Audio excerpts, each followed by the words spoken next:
Hello students, আজ তোমাদের এনটিপিসির প্রথম দিন পরীক্ষা ছিল। আজকের 16ই মার্চের প্রথম শিফটের কোশ্চেন কিন্তু আমি আলোচনা করে দিয়েছি, তোমরা চ্যানেলে গিয়ে দেখে নেবে।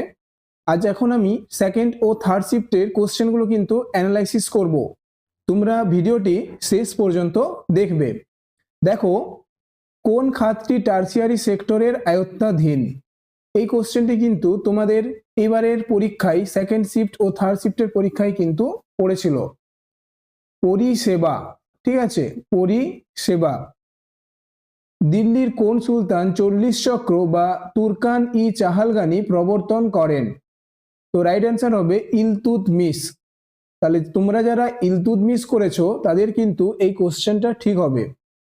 এই ভিডিওতে আমরা সেকেন্ড ও থার্ড শিফটের যে কোশ্চেনগুলো পড়েছিল, অর্থাৎ আমি যে কোশ্চেনগুলো পেয়েছি সেই কোশ্চেনগুলো তোমাদের সামনে কিন্তু আমি তুলে ধরছি।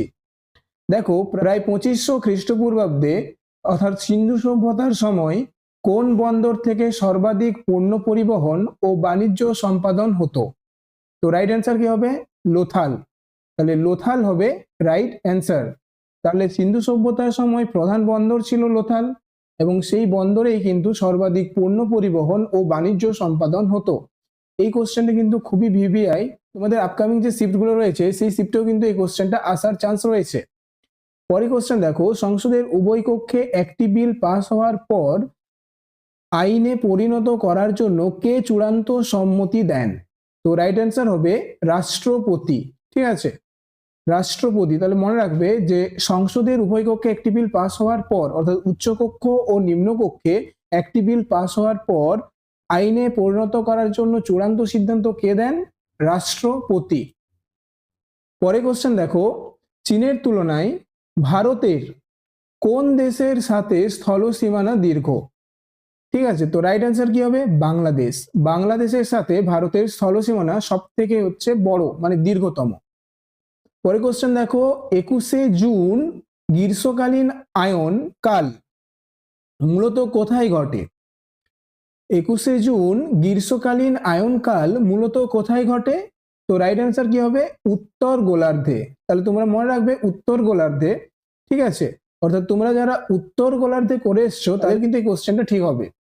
পরে কোশ্চেন দেখো, কেন্দ্রীয় প্রশাসনিক ট্রাইব্যুনাল অর্থাৎ ক্যাট, ক্যাট থেকে দেখো কোশ্চেন এসছে, কোন আইনের অধীনে প্রতিষ্ঠিত হয়েছিল? তো রাইট অ্যান্সার হবে প্রশাসক আইন, যেটা 1985 সালে কিন্তু এসেছিল। তাহলে তোমরা এই কোশ্চেনটা যারা প্রশাসক আইন করে এসছো 1985, তাদের কিন্তু ঠিক হবে। যানবাহনে ব্যবহৃত হাইড্রোলিক ব্রেক, ঠিক আছে, হাইড্রোলিক ব্রেক পদার্থবিদ্যার কোন সূত্রের উপর কাজ করে? তাহলে যানবাহনে ব্যবহৃত হাইড্রোলিক ব্রেক পদার্থবিদ্যার কোন সূত্রের উপর কাজ করে? পাস্কালের সূত্র। দেখো, পাস্কাল কিসের সূত্র দিয়েছিল? চাপ। হাইড্রোলিক ব্রেক কিন্তু চাপের উপর নির্ভর করেই কিন্তু এটা কাজ করে। পরে কোশ্চেন দেখো, ডাল্টনের পারমাণবিক তত্ত্বের ব্যর্থতার প্রধান কারণ কি ছিল?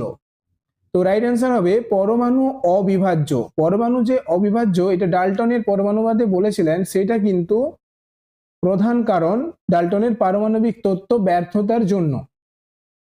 পরে কোশ্চেন দেখো, 2025 সালের জুলাই মাসে তুরস্ক 970 কেজি ওজনের সব থেকে শক্তিশালী অপারমাণবিক বোমা উন্মোচন করে। এর নাম কি? এর নাম হচ্ছে গাজাপ। মনে রাখবে গাজাপ। তাহলে তোমরা যারা পরীক্ষায় গাজাপ করেছো তাদের কিন্তু এটা ঠিক হবে। পরে কোশ্চেন দেখো, ভারতের প্রথম কোন হাইকোর্ট আদালতের কার্যক্রম রেকর্ডিং এবং ট্রান্সক্রিপশন করার জন্য এআই প্রযুক্তি ব্যবহার করেন? তাহলে কি ভারতের প্রথম কোন হাইকোর্ট আদালতের কার্যক্রম রেকর্ডিং এবং ট্রান্সক্রিপশন করার জন্য এআই প্রযুক্তি ব্যবহার করেন? তাহলে রাইট অ্যান্সার কি ছিল? কেরালা। কেরালা হাইকোর্ট হবে রাইট অ্যান্সার। তাহলে এইটা দেখো, এটা কারেন্ট অ্যাফেয়ার্স থেকে এটা খুবই গুরুত্বপূর্ণ একটা কোশ্চেন। লাস্ট 3 মাসের কারেন্ট অ্যাফেয়ার্স থেকে কিন্তু সমস্ত কোশ্চেন তোমাদের এই পরীক্ষায় কিন্তু আসছে। তো এই কোশ্চেনটার অ্যান্সার হবে কেরালা হাইকোর্ট। তাহলে যারা কেরালা হাইকোর্ট করে এসছো তাদের কিন্তু এটা সঠিক হবে।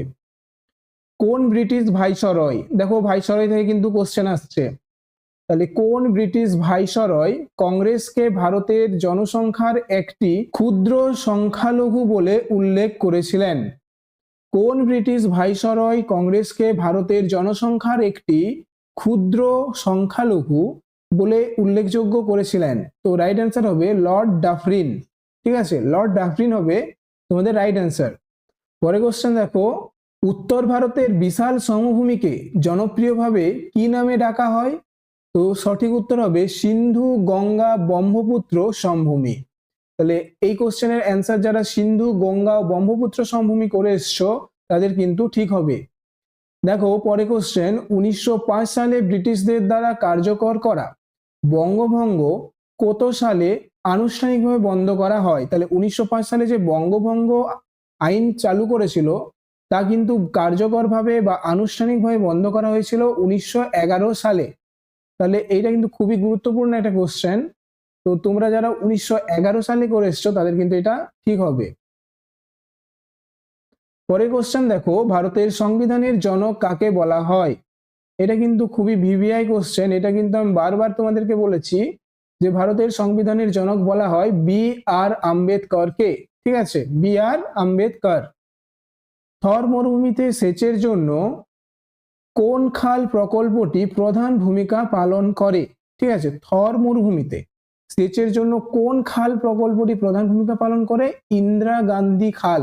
তাহলে তোমরা যারা ইন্দিরা গান্ধী খাল করে এসছো তাদের কিন্তু এটা ঠিক হবে। তো আমি তোমাদের সেকেন্ড ও থার্ড শিফটের যে কোশ্চেনগুলো পেয়েছি সেগুলোর সঠিক উত্তর তোমাদের সামনে আমি তুলে ধরলাম, এবং যে কোশ্চেনগুলো আমি তোমাদেরকে বলতে পারিনি এবং তোমরা যারা পরীক্ষা দিয়েছো সেকেন্ড ও থার্ড শিফটে তারা কমেন্টের মাধ্যমে জানাবে কোন কোন কোশ্চেনগুলো আরো রয়ে গেল। ঠিক আছে, তো ভিডিওটি ভালো লেগে থাকলে লাইক করো, এবং এইরকম শিফটের কোশ্চেনগুলো পাওয়ার জন্য এবং ভালো ভিডিও পাওয়ার জন্য তোমরা চ্যানেলটিকে অবশ্যই সাবস্ক্রাইব করো। তো দেখা হচ্ছে পরের ভিডিওতে।